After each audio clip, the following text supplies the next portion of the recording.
The truth about the Norwegian prison system. I want to start this video off by reading to you an article that was written in NRK News. And NRK is like the Norwegian equivalent of the Associated Press. And this is a totally legit article. It was actually written in Norwegian. And I want to warn you before I read it to you that I used Google Translate to translate it from Norwegian to English. And so some of the sentences make no sense, so I'm going to read to you how I think it should read and not necessarily what's on the page. But let me read to you this authentic Norwegian article about the Norwegian prison system. Boasted figures hide large recidivism. Only 20% of prisoners recidivize, according to Norwegian Correctional Services. Pretty pointless to use that number, says one of the researchers behind that report. If you drive too fast in Norway, you risk going to prison, much more so than the rest of any Scandinavian country. And this just helps to explain why Norway appears to have such a high success in terms of recidivism, says researcher Ragnar Kristoffersen. An important reason why Norway can promote such a low recidivism rate is that it puts people in prison that are unlikely to end up back in jail again. A major reason why the recidivism number is lower in Norway than in other Nordic countries is that Norway puts a large number of first-time offenders in prison. This group has a low risk of relapse, and so it helps draw down the overall recidivism number. The recidivism rates of inmates we fear the most is far above 20%. Of men convicted of domestic violence who are serving at least their second prison sentence, more than 60% return to prison just after 2 years. Sweden and Finland have higher recidivism rates than us, but they also have a different composition of criminals in its jails. In the past, Norway approached other Nordic countries, providing a greater extent for sanctions on traffic violators. Traffic violators, and this just didn't translate, but traffic violators have a low risk of recidivism and constitute a large group of Norwegian prisoners. This helps to explain the good recidivism rates in this country, says Ragnar Kristoffersen. He believes that we will see a leveling between the Nordic countries in the years to come because we are now in the process of turning penalties for traffic offenses over to other forms of sanctions. Then it could appear that the recidivism rate is increasing in Norwegian prisons, but it would just say something about the part of offenders with low recidivism risk no longer receiving jail sentences. Let's do a thought experiment. Let's say that if all you ever do is incarcerate serious offenders like robbers and rapists and arsonists and fraudsters and carjackers, if all you ever do is incarcerate those people, you will only have 100 prison sentences per 100,000.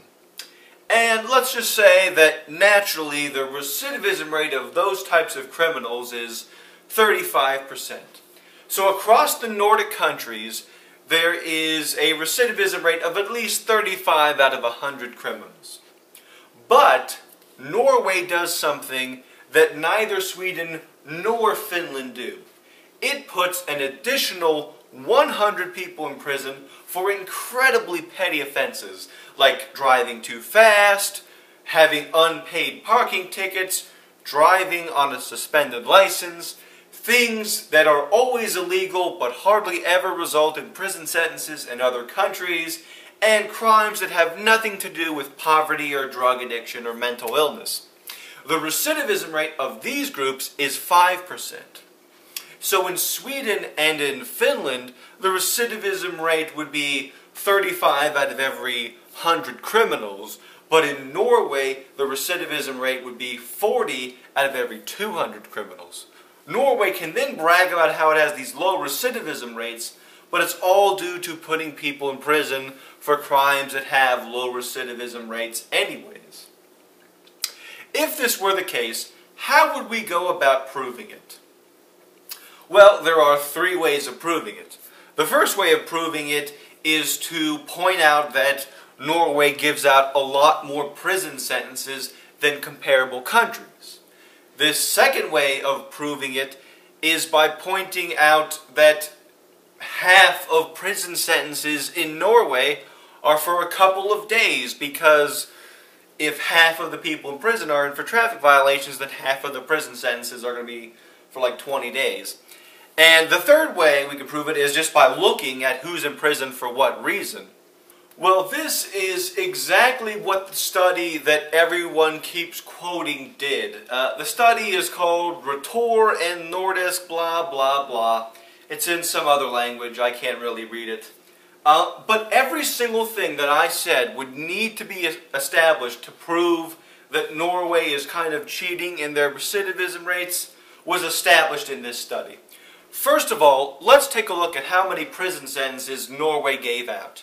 In 2005, Norway gave out 8,788 prison sentences, whereas Finland gave out only 4,507 prison sentences, despite the fact that Finland has a slightly higher population, and Sweden gave out 9,809 prison sentences, despite having almost double Norway's population. If you look at prison sentences per 100,000 people above the age of 15, Finland gave out 104, Sweden gave out 132, and Norway gave out 238. Now let's think for a moment how little sense this makes. According to the study, the 2-year recidivism rates for these countries were 20% for Norway, 36% for Finland, and 43% for Sweden. So a country with a 36% recidivism rate gave out 104 prison sentences. A country with a 43% recidivism rate gave out 132 prison sentences. But a country with a 20% recidivism rate gave out 238. That makes no sense. If Norway is rehabilitating all of their criminals through these, vocational training programs, shouldn't they give out fewer prison sentences? I mean, the criminals are being rehabilitated. They're less likely to commit second crimes. They should give out few prison sentences rather than twice as many as comparable countries. Another important feature of Norwegian prisons are the lengths of their sentences.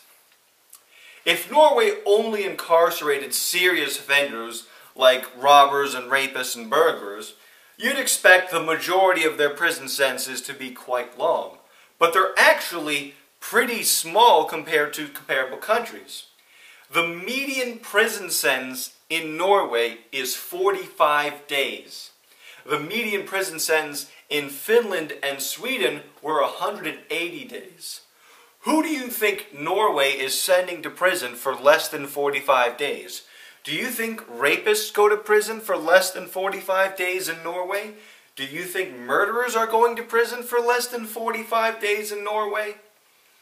This is exactly what Ragnar Kristofferson was talking about. Half of their prison sentences are for less than 45 days. And these are not serious offenders being sentenced to prison for 45 days. These are minor offenses. According to statistics in Norway, in 2005, Norway gave out 4,053 prison sentences for 0 to 29 days, almost half of the overall number. Finally, we must look at the prior criminal histories of the people sentenced to prison in Norway. Ragnar Kristofferson himself said that sending people to prison with no prior criminal records are bound to reduce your recidivism rate substantially. Well, here's something that the study found that was quite unusual. If we look at Finland, 59% of the people who were released from prison in 2005 had been to prison before. That number was 46% for Sweden and 27% for Norway. So of course Norway has a lot more first-time offenders than Sweden and Finland do, and this is to some extent be expected because they have a lower recidivism rate. But if we look at people who were sentenced to probation in Norway, we find out that 24% of the people sentenced to probation in Norway had been to prison before. This means that the prior criminal history of the people in Norway in prison is the same for prisoners as it is for probationers. Not only did Norway have the largest number of first-time offenders in prison, it had the largest number of second-time offenders on probation. I don't know one single liberal who thinks that we shouldn't take a criminal's prior criminal history into account when deciding whether or not to incarcerate them or send them to probation. I also don't know a single liberal who thinks we should incarcerate people for traffic violations, even if it is for less than a month. Liberals like the idea of sending prisoners to a day camp where they can learn job skills and get a bachelor's degree and be rehabilitated and all this other stuff. And they're often given examples of this happening in places like Bastøy Island, which is a revolutionary prison practice even by Norwegian standards. But the more you study the facts, the more you find out that what liberals truly strive for is a fantasy world version of the Norwegian prison system rather than the real thing. It's really just wool over people's eyes. No one really advocates the stuff that Norway does. They just advocate the stuff that they think Norway does, but really doesn't do. In fact, in a separate 2003 study on recidivism in Norway, they found that only 10% of those released from prison in Norway received vocational training at time of release. Meanwhile, 31% were in for a traffic violation. That's this many people receiving vocational training and this many people who are in for a traffic violation.